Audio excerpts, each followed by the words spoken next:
Genre, tu vois, Jonathan Iconé, il était au stage final. Moi, un joueur comme ça me faisait beaucoup plus, entre guillemets, peur. C'est même pas peur, mais je le trouvais vraiment très fort à l'époque, plutôt que Kylian.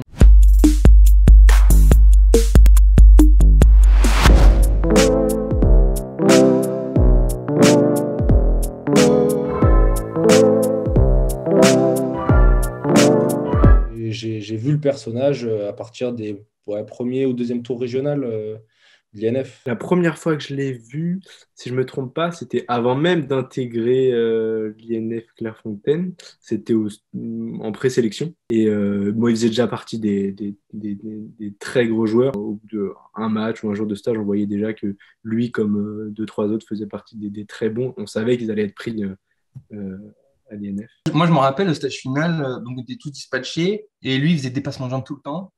Ça me faisait trop rire. Il touchait la balle, il faisait un passement de jambes. Il n'était pas le seul, hein, il y en avait d'autres, mais lui, c'était ça. Aussi, ce qui me marquait, c'est que c'était le seul qui avait les dernières Nike, genre. Il avait les dernières paires. Mais du coup, ça me faisait rire parce que bon, nous, on était là avec nos petites paires de Go Sport, et lui, il était là, il avait les bêtes de paires, tout ça. Pour moi, c'était ça le souvenir que j'ai de lui, hein. Premier abord. Dans le jeu, vitesse de percussion, les dribbles, on va dire qu'il était élégant sur le terrain. Il aimait bien les gestes techniques. Quand on parle d'élégance, je pense que tout le monde le sait. Il aimait beaucoup recopier, on va dire, ce que faisaient les meilleurs dribbleurs. Et à l'époque, c'était Cristiano Ronaldo, son idole. On a même une seule info, je pense, on regardait des vidéos et tout. Ça me fait rire. Parce que, genre, à l'époque, vraiment, ça me fait rire parce que ça date. À l'époque, les vidéos qu'on regardait, c'était genre Neymar, tu vois, les skills de Neymar à l'époque. Mais Neymar, il était encore au Brésil et tout. Et puis maintenant, tu le vois là. Et puis même de voir Kylian qui jouait avec Neymar, tu vois. Enfin, c'est des trucs, ça me fait rire. Avec le temps, c'est vraiment marrant. Ce qui m'a le plus marqué, c'est peut-être sa vitesse. Donc, c'est un aspect physique, dans le sens où on faisait beaucoup de tests physiques, que ce soit de vitesse, d'endurance. Et on aimait bien, on était jeunes, on aimait bien se comparer et savoir, oui, toi, t'es lent. On disait, toi, t'es une charrette, entre guillemets. Et toi, t'es le plus rapide. Bon, le plus rapide, souvent, c'était Arnaud Nordin. Mais c'est vrai que Kylian, j'étais assez impressionné par le fait qu'à la fin de Clairefontaine, il fasse des performances assez impressionnantes sur les tests de vitesse. Après, tout au long des 2 ans, il a gardé cette capacité de dribble, d'accélération et de finition. Dans ses dribbles, c'était beaucoup de passements de jambes. De temps en temps, il essayait les petits ponts. C'était beaucoup de crochets, des accélérations soudaines. Il était beaucoup là-dessus. Il pouvait être perso de temps en temps, mais c'était pas, ça en devenait pas ce qu'on appelait à l'époque un crevard. On était 23, donc quand on faisait des matchs, on était obligé de faire demi-temps, on changeait les 11 joueurs à chaque fois. C'est vrai que je jouais beaucoup en seconde mi-temps et j'avais l'opportunité de jouer pas mal en seconde mi-temps avec lui. Quand on avait la balle, on le cherchait pas mal parce qu'on sait qu'il est aussi capable de faire de grosses différences. C'est vrai qu'à cette époque-là, il aimait bien aussi jouer beaucoup avec le ballon, dribbler, etc. Donc il était peut-être un petit peu moins efficace que maintenant. Moi, personnellement, j'étais peut-être certain qu'il allait finir pro. Je pense dans la promo, si je devais dire un qui allait être pro, j'aurais dit lui. Pas nécessairement parce qu'il était bon, parce que moi, je reste persuadé qu'on était tous bons dans la promo et qu'on avait plus ou moins tous notre place. Il était très bon. Voilà. Après, ce qui sortait du lot, moi, pas forcément, et je parle pas forcément de la promo, hein, je parle même justement des gens du stage final. Pour moi, il y en avait qui étaient au stage final. Genre, tu vois, Jonathan Iconé, il était au stage final. Aujourd'hui, il est pro. Moi, un joueur comme ça me faisait beaucoup plus, entre guillemets, peur. C'est même pas peur, mais je le trouvais vraiment très fort à l'époque, plutôt que Kylian. Quand on le voit, c'est très, très percutant, euh, c'est très élégant à voir jouer, mais de là, qu'il fasse le parcours qu'il fait, même encore aujourd'hui, ça, c'est sûr que je ne m'y attendais pas. Par contre, parce que je savais qu'il avait un entourage qui était bien présent, qui connaissait le football, etc., je savais qu'il pouvait bien se débrouiller dans le milieu, plus ses qualités, c'était pour moi celui, j'étais sûr il allait être pro. Voilà. Après, être pro comme il est aujourd'hui, après, quelque part, il y avait plein de choses qui pouvaient déjà nous laisser penser, hein. C'était le seul, il faisait des tests à l'étranger, genre, je sais pas, il faisait à Chelsea, au Real, tout ça. Enfin, tu vois, quand tu vois ça, tu te dis, bon, il se passe quelque chose. Honnêtement, à cette époque-là, on ne pouvait pas dire lui, c'est sûr, il va devenir pro, lui, il va pas devenir pro. Il y avait certains qui étaient meilleurs que d'autres. Il faisait partie des très bons, ça, à n'en pas douter. Mais dire que c'était le seul qui sortait, moi, personnellement, je pense pas. Je pense que le meilleur, en tout cas, de notre promotion, et c'est qui nous faisait, par exemple, gagner des matchs et etc., quand on jouait contre les autres centres de préformation, c'était Arnaud Nordin. Quand je pense à cette époque-là, et je pense à Kylian, c'est qui ressort en premier, c'est cet aspect un petit peu désinvolte dans la vie de tous les jours, blagueur, chambreur, et puis dès qu'on arrive sur le terrain, il veut toucher la balle, il est compétiteur, il est concentré, il a plus forcément le même caractère que dans la vie de tous les jours où il est un petit peu bon, c'est pas grave. Je me souviens tout le temps, c'est lacet était tout le temps défait. Il avait tout le temps, à l'époque, il était sponsorisé par Nike, donc il avait tout le temps les dernières paires à la mode et tout le temps les lacets défaits, un petit peu, bon, c'est pas grave. Même sur le terrain, on voyait qu'il avait encore ses lacets tout le temps défaits. On nous réveillait à 7h le matin, si je ne dis pas de bêtises. On allait déjeuner pour 7h20 max. Et ensuite, on devait être rentré dans les chambres pour 7h30, 35. On se douche, on s'habille, on se brosse les dents, on prépare nos affaires. Et on doit être à 7h55 devant le château de l'équipe de France.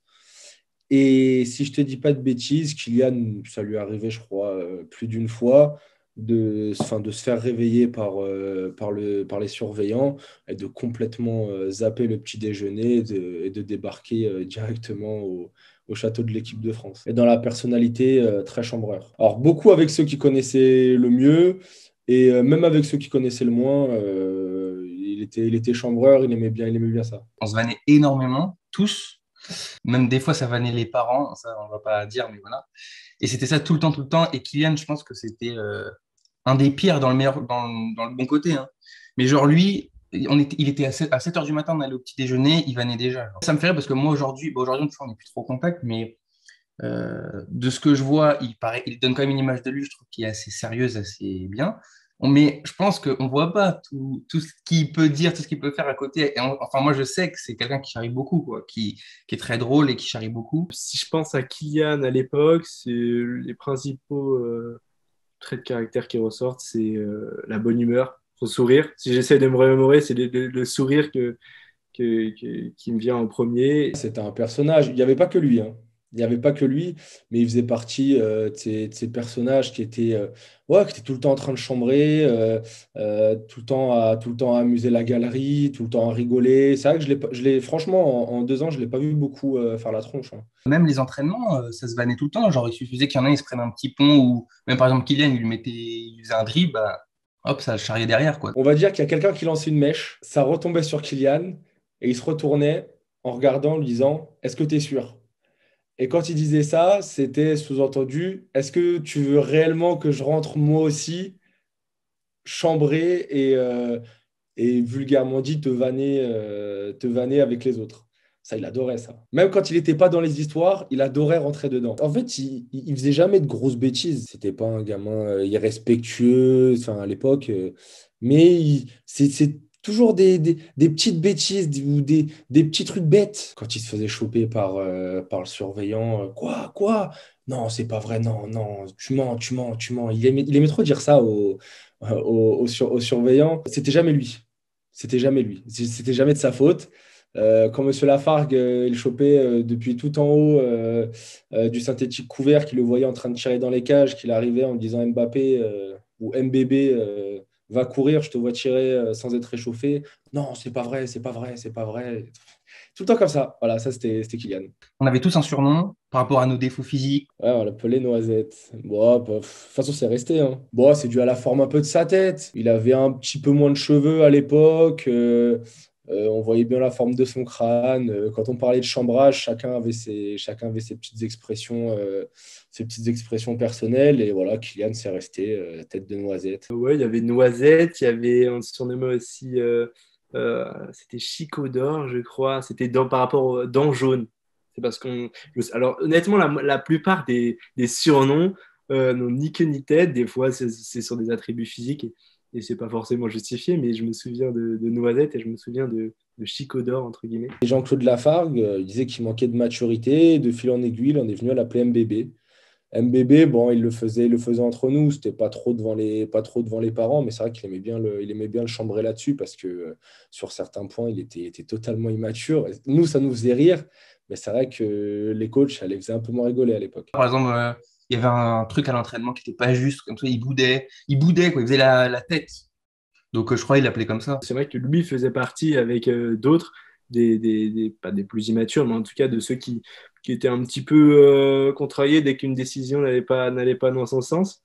Et il savait le montrer, il savait faire comprendre quand quelque chose ne lui plaisait pas.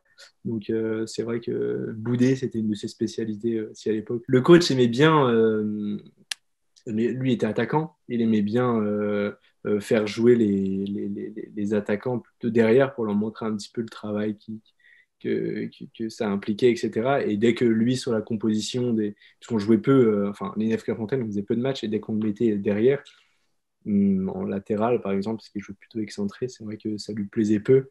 Donc, il n'hésitait pas à prendre la balle, à dribbler. Mais après, Hein. il a évolué et compris qu'en tout cas, on faisait ça pour lui.